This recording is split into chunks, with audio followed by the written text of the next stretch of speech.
Segundo lugar, a segunda lição que nós aprendemos nesse texto. Todos juntos? O juízo de Deus pode ser pior do que os caldeus. O juízo de Deus pode ser pior do que uma peste. 2. Juntos? O juízo de Deus pode ser o maior de todos os horrores. O inferno é assim. Isso está em todo o texto, versos 5 a 11. Olha o verso 5 comigo e o 6, parte A. Leia o 5 e o 6. Vede entre as nações, Deus falando com Israel. Vede entre as nações, olhai, maravilhai-vos e desvanecei, porque realizo em vossos dias. O quê? Realizo em vossos dias. Obra tal que vós não crereis, quando vos for contada. Verso 6, pois eis que suscita os caldeus. Essa era a obra inacreditável. Sabe o que Deus está dizendo aqui, meus irmãos? Deus está dizendo, quando vocês souberem, tomarem plena consciência do que eu estou fazendo, vocês não acreditarão, vocês ficarão horrorizados, congelados de terror, quando souberem do que eu estou fazendo. E com isso, Deus está se referindo às características aterrorizantes da máquina de guerra babilônica que estava vindo contra o reino de Judá. Vejam a brevíssima definição das características do exército babilônico. Preste atenção. Agora nós vamos até o final do texto. Acompanhe aí. Primeira parte é verso 6a. O exército caldeu era a brutalidade desmedida. Brutalidade desmedida. Verso 6a diz, Deus diz que ele é uma nação amarga e impetuosa. O exército caldeu era também inumerável. Talvez eram vários milhões de soldados ferocíssimos. Verso 6b, marcham pela largura da terra. Quando o exército babilônio estava numa investida, parecia que eles ocupavam a terra toda. Tão inumerável eles eram, inumeráveis. Verso 8b, os seus cavaleiros se espalham por toda parte. Talvez o exército babilônico tinha um efetivo maior do que o exército da maioria das nações de hoje, das grandes nações. E ainda o exército caldeu tinha uma só obsessão: a conquista e o domínio do mundo. A conquista e o domínio do mundo. Verso 6, parte C. Ele vem para apoderar-se de moradas que não são suas. A gana deles era por cada vez mais domínio e controle do mundo e da humanidade. E mais, o exército caldeu causava pânico e desespero. Verso 7, parte A. Eles são pavorosos e terríveis. E ainda, o exército babilônico era amoral. Para eles o bem era o que eles queriam, era o que eles faziam, era o que eles tinham interesse. Para o exército babilônico, a lei, e para o chefe desse exército, que era Nabucodonosor, a lei era o que eles queriam, era o que eles decidiam. Eles eram a declaração universal dos direitos humanos, e esses direitos eram só deles. Verso 7, parte B. E criam eles mesmos o seu direito e a sua dignidade. E ainda, o exército babilônico era a máquina infalível da morte. A máquina infalível da morte. Verso 8, parte A. Verso 8, todo o verso 8. Os seus cavalos são mais ligeiros do que leopardos, mais ferozes do que os lobos. Ao anoitecer, são os seus cavaleiros. Sim, os seus cavaleiros chegam de longe, voam como águia que se precipita a devorar. Os soldados babilônicos eram mais rápidos e mais precisos, eficientes do que leopardos, lobos e águias. Como nós dizemos hoje, o ataque deles era cirúrgico. Quando eles caíam sobre uma vítima, ela não tinha como escapar. Prosseguindo, o exército babilônico tinha mais sede de sangue do que de água. Mais sede de sangue do que de água. Verso 9, parte A. eles todos vêm para fazer violência. A paixão deles era matar, era derramar sangue.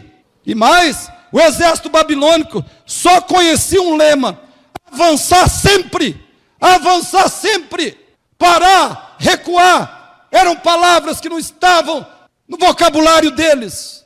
Verso 9b, o seu rosto suspira por seguir avante. Prosseguindo, o exército caldeu era insaciável em sua ganância conquistadora. Quanto mais pessoas eles dominavam, mais eles queriam dominar. A glória deles era matar e escravizar seres humanos. Verso 9, parte C. Eles reúnem os cativos como areia. Eles não se contentavam.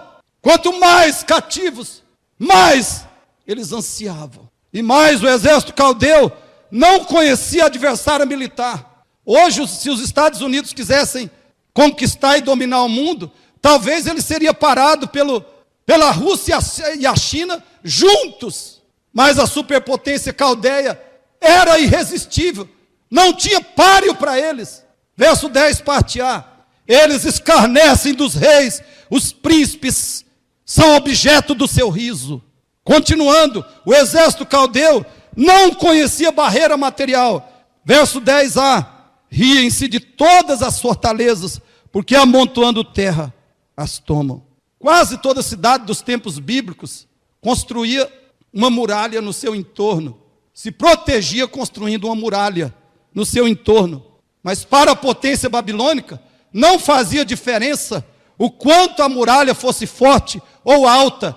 Eles construíam uma grande muralha de terra. Eles escavavam de um lado e do outro construíam uma grande rampa de terra até o topo da muralha.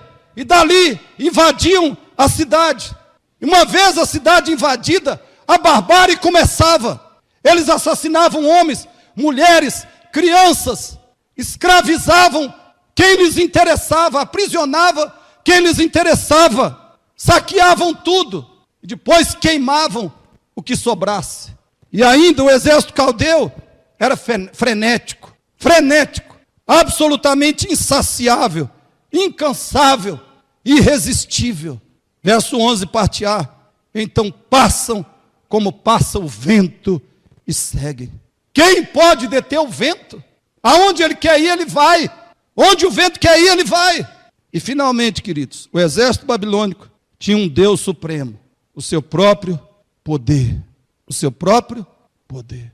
Isso os tornava mais atrozes ainda, porque eles não tinham um ser sobrenatural a ser temido. Verso 11b.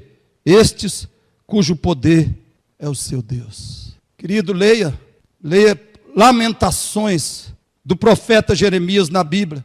Nesse livro está a descrição das atrocidades inimagináveis que os babilônios praticaram lá em Jerusalém.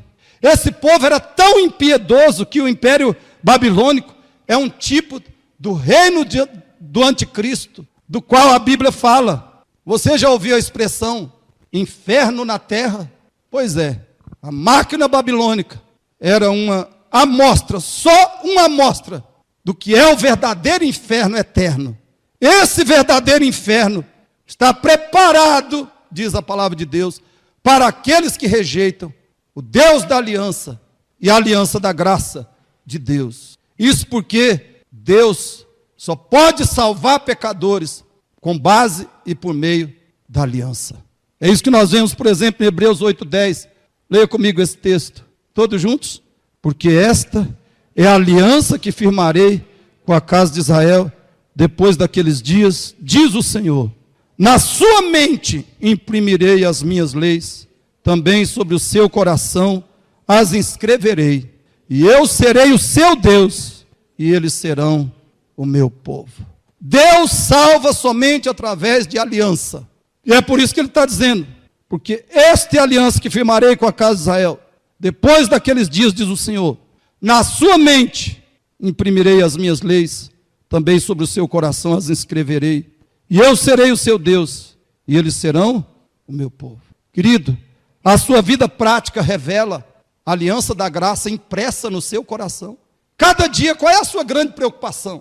Qual é o seu grande anseio? Qual é cada dia a sua busca? É conhecer a Deus, é amar a Deus, é obedecer a Deus, é honrar a Cristo, é testemunhar de Cristo. A sua vida prática demonstra, revela a aliança da graça impressa no seu coração. Você já está mesmo salvo do maior dos horrores. Nós já estamos salvos do maior dos horrores. Estamos na aliança da salvação, a aliança que mostra que o nosso coração é do Senhor e a nossa vida é do Senhor. Terceiro ponto e último, preste atenção. A bem-aventurança é uma vida em Cristo.